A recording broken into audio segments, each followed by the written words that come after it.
સુરત નવી સિવિલ હોસ્પિટલમાં ફરી વિવાદમાં સોડાઈ. હોસ્પિટલના G0 વોર્ડમાં ડાયાલિસિસ વિભાગમાં સ્લેબનો ભાગ મહિલા દર્દી પર પડતા ભાગદોડ મચી ગઈ હતી.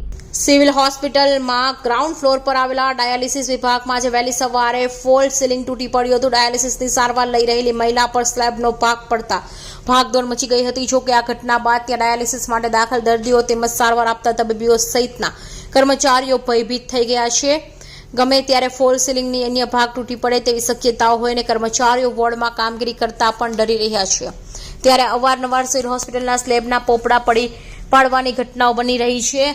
આજે સિવિલમાં ગ્રાઉન્ડ ફ્લોર પર આવેલા G0 વોર્ડ ડાયાલિસિસ વિભાગમાં વહેલી સવારે ફોલ સીલિંગ તૂટી પડ્યું હતું. ડાયાલિસિસની સારવાર લઈ રહેલા મહિલા પર સ્લેબનો ભાગ પડતા ભાગદોડ મચી ગઈ હતી. સદનસીબે 47 વર્ષીય રાણીદેવી મૌર્ય નામની મહિલાનો આબાદ બચાવ થયો હતો. કેમેરામેન હકીમ શેખ સાથે વસીમ હાસમીનો રિપોર્ટ, આઝાદ ન્યૂઝ, સુરત.